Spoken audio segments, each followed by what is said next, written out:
Podcast Rio Ônibus, o canal para quem usa transporte público no Rio.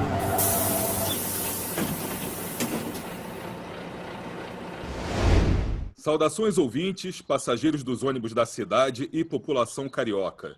Eu sou Paulo Valente e nesta edição do podcast Rio Ônibus vamos conversar sobre compliance, normas e diretrizes voltadas para o cumprimento de políticas institucionais que garantam conformidades legais e regulamentares de uma entidade. Para falar desse assunto aparentemente bem complexo, nós convidamos Valesca Ferreira Barros, que é gerente de controles internos e riscos da FETransport. Boa tarde, Valesca. Obrigado pela sua participação aqui no nosso podcast. Os nossos ouvintes, os nossos clientes e os próprios empresários escutam falar muito sobre compliance, mas muita gente tem algumas dúvidas sobre o que é isso. Então, eu te pediria que você explicasse aqui para os ouvintes do nosso podcast o que é compliance. Essa palavra meio complicada de falar, mas que tem uma importância extraordinária hoje para a saúde das empresas. Bom, primeiro, eu queria agradecer a oportunidade. Eu acho que a ideia é a gente contribuir com a divulgação de todas as ações que a FETransport tem feito na linha do compliance. Então, eu vou começar respondendo em como surgiu o compliance, o termo compliance. O compliance ele vem do termo em inglês, né, to comply with, ou seja, está em conformidade, né? Mas a gente se pergunta, está em conformidade com o quê, né? Como isso funciona no âmbito de uma empresa, né? Então, a princípio, estar em compliance é você adequar todos os seus processos de negócios aos regulamentos, leis, códigos, políticas, estatutos, tudo que regulamenta tanto o seu negócio, né, quanto também, tanto no âmbito interno quanto no âmbito externo. Né? Então, a gente teve, por exemplo, no ano de 2013, a publicação da Lei Anticorrupção, a 12.846, regulamentada mais à frente pelo decreto número 8.420 em 2015. Ambas as legislações, elas são legislações no âmbito federal, mas são legislações importantes porque ela tem uma aplicação extraterritorial, significa que todas as diretrizes da legislação anticorrupção, onde surge pela primeira vez a palavra a definição de um programa de integridade e conformidade, a aplicação dela no âmbito extraterritorial, ou seja, não só no Brasil, no âmbito federal, estadual e municipal, para aquelas empresas que contratam com a administração pública, como também no âmbito internacional. Né? Então, ela visa regulamentar qualquer ato de corrupção envolvendo a administração pública, seja no Brasil ou no exterior. Né? E ela determina, através do seu decreto regulador, um conjunto de itens que precisa ser implementados nas empresas como um todo, para que você tenha um programa de compliance efetivo. E aí, à medida que houve a publicação da Lei Anticorrupção, cada estado, né, resolveu aderir a esse conjunto de regras, e no Rio de Janeiro a gente teve a Lei Estadual 7753 de 2017, né, e o Decreto Municipal 45.385 de 2018. Essas legislações, elas visam adequar, instruir, orientar as empresas para que elas efetivamente implementem seu programa de integridade. Né?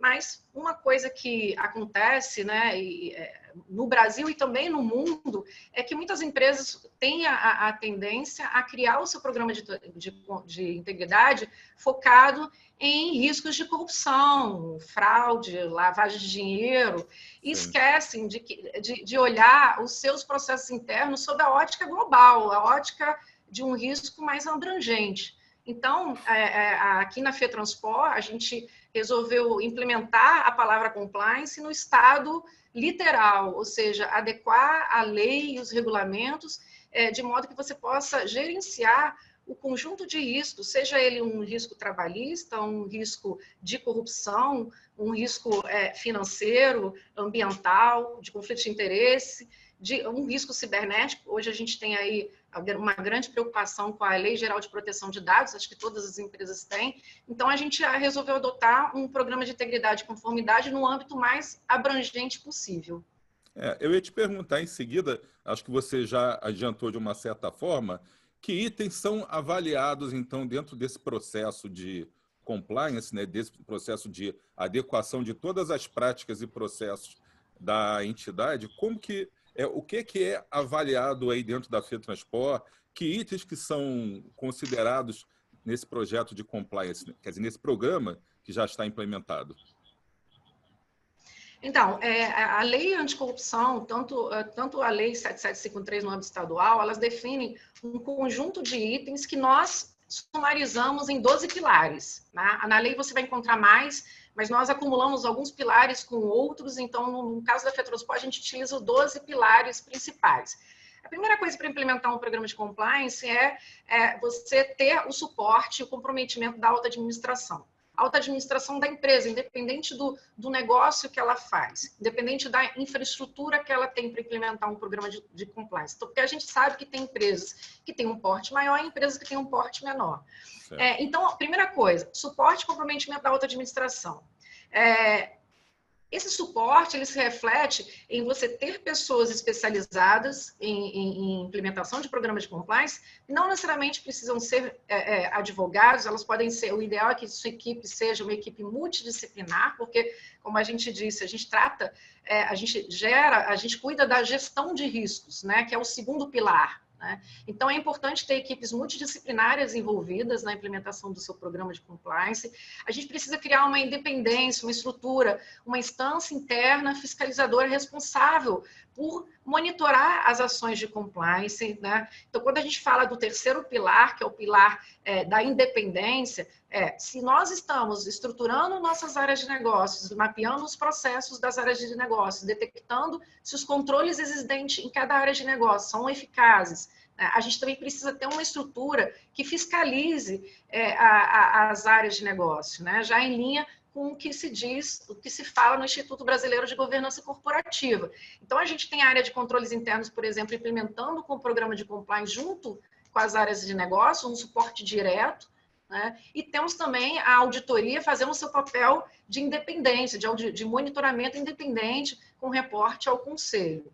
Aqui no sistema FETranspor, a gente optou por criar um comitê de integridade e conformidade que acompanha, monitora todas as ações de compliance. E nesse comitê, a gente tem a participação do diretor, do presidente executivo, que é o Armando Guerra, temos também a participação do presidente do Conselho de Administração do sistema FETranspor, que envolve as 3 empresas, a FETranspor, Rio Par e o CAR de Tecnologia. E temos também a presença de 2 membros independentes, que são conselheiros de várias empresas no mercado, de modo que a gente tenha tanto uma visão interna do risco, que é muito inerente ao nosso negócio, mas também uma visão externa de tudo que a gente está levantando. A gente também tem um quarto pilar, que é a elaboração e revisão de normativos de integridade e conformidade.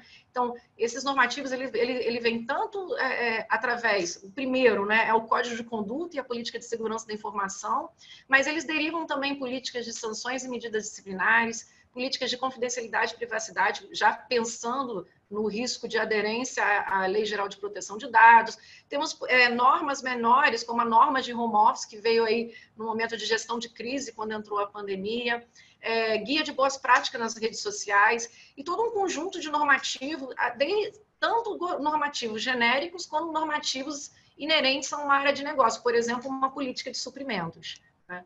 Também temos o 5º pilar, que é uma campanha de treinamento e comunicação periódica. Então, a gente fez juntamente com as áreas de comunicação e o nosso RH, todo um conjunto desde 2019, de treinamentos focados tanto no código de conduta, campanhas relacionadas a assédio moral no ambiente de trabalho, assédio sexual, campanhas focadas no código de conduta em si, mas também na política de segurança da informação. Então, esse conjunto de treinamento, num primeiro momento, a gente focou no público interno, mas a gente também já tem feito vários treinamentos para os próprios sindicatos de ônibus, né? De forma que a gente consiga passar um pouco do conteúdo, de tudo que a gente tem publicado e aplicado internamente. Também melhoramos os nossos canais de comunicação, fazendo um link muito forte, não só das nossas ouvidorias, seja o Fale Ônibus, como também a ouvidoria do Rio Card+, mas também um link também com o nosso canal de denúncia, que também é um dos pilares, o canal de denúncia, diálogo e denúncia voz ativa, né, que está preparado para receber denúncias anônimas, é gerido por uma empresa independente. Então, isso também é um dos pilares de um programa de compliance. Na medida que a gente levanta os processos das áreas de negócio, a gente também avalia a eficácia do controle, e não só controle operacional, mas também a gente foca nos controles financeiros, nos impactos que toda aquela atividade possui na empresa como um todo, né?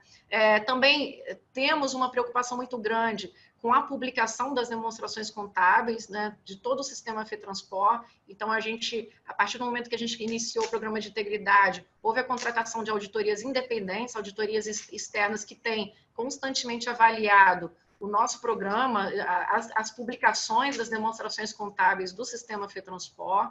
A gente implementou um 7º pilar, que é o que a gente chama de diligência periódica, né? E ela é feita com base em informações públicas. A gente chama de 2 formas. Temos a due diligence, realizada em pessoas jurídicas, seja ela cliente, seja fornecedor, parceiros comerciais, né? Como também temos o background check, que é a mesma coisa, só que ela é focada na avaliação periódica dos dados públicos de colaborador. Essa diligência periódica, né, ela está prevista na lei anticorrupção, ela tende a detectar, por exemplo, riscos de conflitos de interesse. Então, é aquele colaborador que tem algum negócio concorrente com o objetivo do sistema FETranspor, ou detectar, por exemplo, se você está contratando alguém que tem algum problema relacionado a alguma ação de corrupção ou alguma ação criminal, né? Então, ela não é focada só no colaborador em si, mas também nas contratações de terceiros, né? Então, você está contratando um fornecedor que tenha, por exemplo, um bom controle de segurança da informação, de forma que ele não vai te trazer uma exposição de LGPD, né? Ou um risco de invasão no seu servidor. Então, tem toda uma preocupação também com os terceiros que nós estamos contratando. O 8º pilar é o canal de denúncia, que eu já falei, né? E ele é um canal aberto a todos, né? Não só o nosso público interno, como o público externo. E ele é gerenciado pela Alliant, que é uma empresa, um dos melhores fornecedores no mercado. Temos também a investigação interna. Então, na medida que entra uma denúncia relacionada à empresa, a FETranspor, a RioPower, a RioCard Tecnologia, a gente tem uma equipe focada num processo de investigação interna, consequentemente, a apuração dos fatos. Todos esses fatos são levados ao conhecimento do nosso Comitê de Integridade e Conformidade para deliberar se há ou não necessidade de aplicação de alguma medida disciplinar, ou, no caso de um fornecedor, até uma sanção contratual, né? Todos os nossos contratos, né, eles estão sendo revisados pela área jurídica, de forma que eles tenham um conjunto de regras, não só anticorrupção, quanto também um conjunto de regras que proteja as informações corporativas, na questão da confidencialidade e privacidade, né? E o 11º pilar é a auditoria interna, que tem a autonomia e a função de reportar diretamente ao Conselho de Administração, à Assembleia Geral dos Representantes Sindicatos. Então, é uma área totalmente independente, né? E, por último, a proibição de doações para candidatos e partidos, que é uma exigência legal, né? Isso aí já é parte de todo um programa de compliance de qualquer empresa.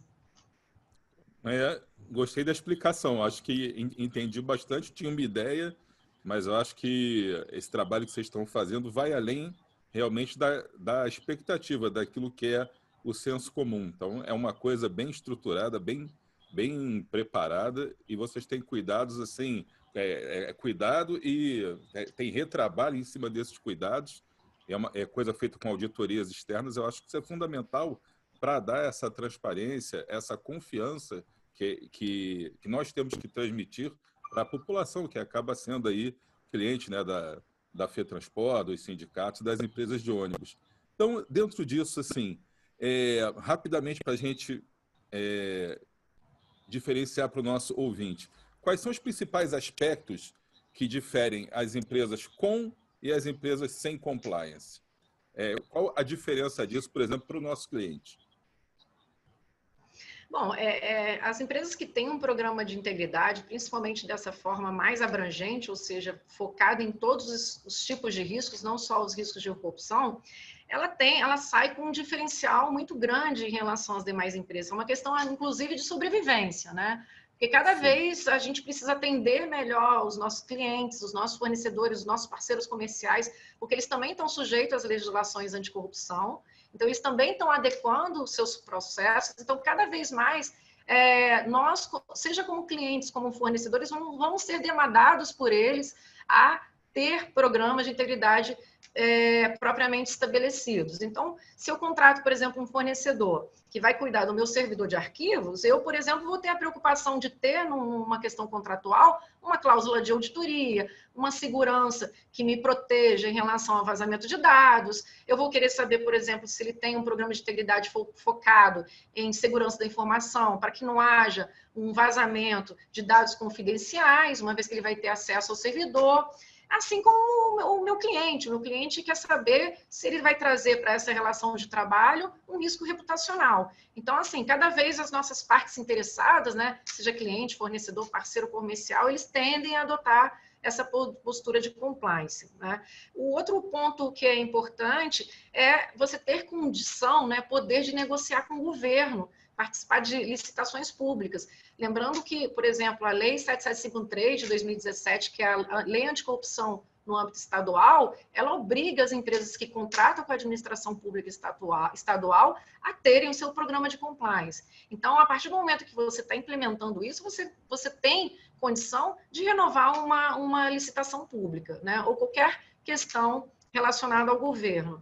Um outro ponto que eu acho bem importante ainda que haja um ilícito, né, uma conduta inadequada, porque a gente tem que pensar que o programa de compliance ele é um programa detectivo preventivo, mas a gente tem uma variável que a gente não consegue controlar, que é a pessoa, né?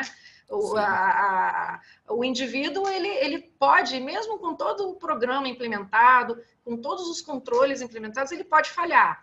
Então, numa eventual fiscalização, né, de alguma situação que envolva um ilícito, um ato de corrupção, atender os órgãos de fiscalização, você ter um programa de compliance efetivo, reduz, né, pode acarretar numa redução proporcional das sanções, principalmente na questão da responsabilização no âmbito administrativo e judicial das empresas. E também, quando se trata de um ato isolado de um colaborador, um gestor, um membro da alta administração, isso de alguma forma também, o que esses órgãos tentam buscar é até que ponto essas pessoas foram treinadas, até que ponto elas tiveram acesso a campanhas de compliance, até que ponto elas sabiam que aquela conduta era ilícita, até que ponto a empresa investiu no conjunto de pilares de compliance para evitar com que aquela conduta ocorresse. E dependendo desse monitoramento, desse acompanhamento, os órgãos de fiscalização tendem a atenuar, né, ou agravar, no caso de não haver um programa de integridade implementado, qualquer sanção. Um outro aspecto importante é a melhoria do clima organizacional. A partir do momento que você foca em riscos, por exemplo, comportamentais, você tende a focar em campanhas internas para melhoria do ambiente de trabalho. Então, existe um trabalho muito forte feito com o RH das empresas, né? As áreas responsáveis pela gestão de pessoas, né? Tanto porque o foco é em todos os níveis, independente de ser só a alta administração, mas desde da cúpula até a base dessa pirâmide. Né? Outro ponto é a melhoria da governança corporativa, porque desde a alta administração a gente tende a disseminar uma cultura baseada em integridade e conformidade e principalmente focado no gerenciamento de riscos, não só riscos inerentes ao negócio, né, mas também os riscos externos. Então, é aquilo que a gente fala, ninguém estava preparado para enfrentar uma pandemia. Né? A princípio, todo mundo foca no risco já da tua atividade. Né? Mas, a partir do momento que você tem mecanismos estruturados de reporte, de comunicação, a tua forma de reação é mais rápida. Você ganha celeridade nas ações preventivas de detecção e de correção de qualquer ato. Né? E principalmente Uma coisa importante é a proteção da imagem corporativa, né? A reputação, a sua imagem perante terceiros. Né? Isso é Esse daí é o fundamental. grande ganho.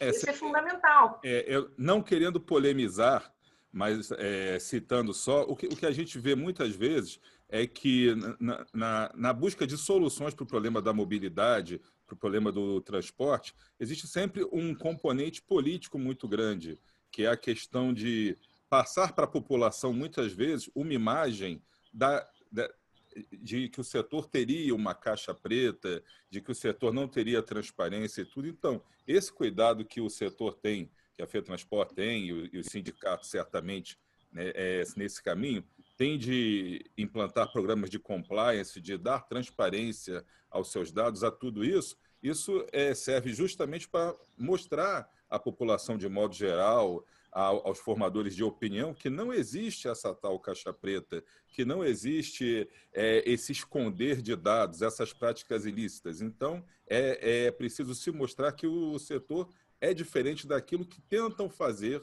se pensar. Né?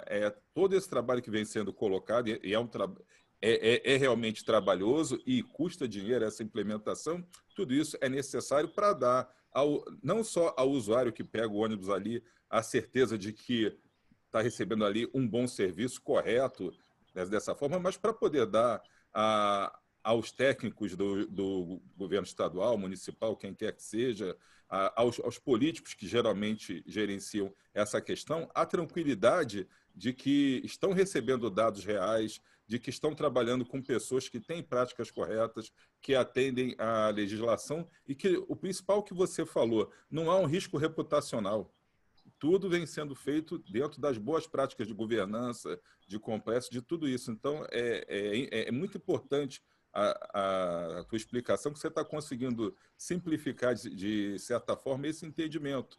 Não há uma caixa preta. Há, sim, um trabalho muito grande de se mostrar que o setor é confiável, que ele já aderiu há um bom tempo às boas práticas de governança, que atende à legislação. Então, não há porque muitas vezes se questionar, se duvidar da correção do setor, o que muitas vezes fazem por ser um atalho, ser um caminho mais fácil para não se atender às reais demandas que o setor necessita, que o passageiro necessita, que é ter um bom transporte.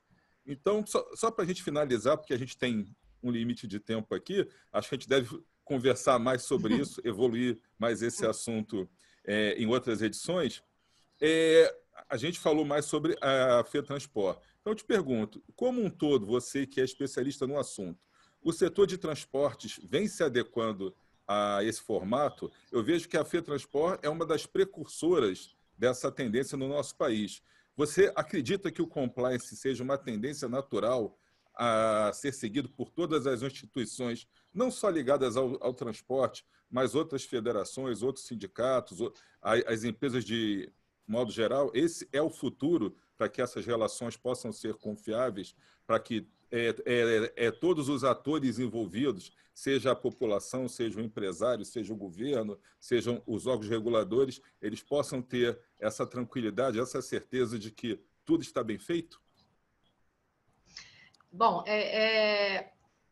a grande verdade é que nós começamos o programa de compliance em 2019 e cada dia é um desafio. Um programa de compliance ele é vivo, porque como ele se baseia em riscos e processos, então cada dia a gente adapta a toda a situação. Então, basicamente, o que a gente vê é que a FETransport, com o viés da bilhetagem eletrônica, com a questão dos cartões Rio Card+, com a relação com os permissionários e concessionários, em função dos validadores, a gente tenta não só focar nesses riscos de negócios, que são inerentes ao próprio processo da bilhetagem, mas como um todo, né? Então, ela age também com um papel de representatividade para o setor.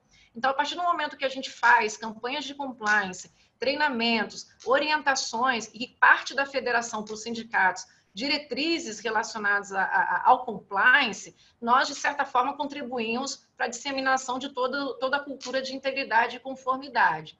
né? E lembrando que o compliance, né, eu prefiro até dizer mais o programa de integridade e conformidade, porque ele é muito mais abrangente do que simplesmente um programa de compliance.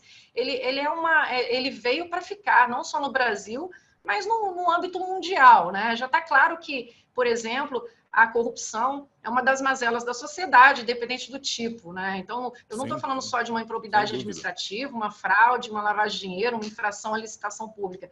A grande verdade é que todas essas vantagens ilícitas, né, decorrentes de atos de corrupção, nutrem diretamente vários problemas enfrentados hoje pela sociedade. Por exemplo, até a própria deterioração do serviço de interesse público, a partir do momento que há algum tipo de desvio de verba, seja do transporte, de saúde, de educação, o fortalecimento de organizações criminosas, por exemplo, milícia, tráfico de drogas, né, prostituição, trabalho escravo, tudo isso é nutrido, grande parte, por frutos da corrupção.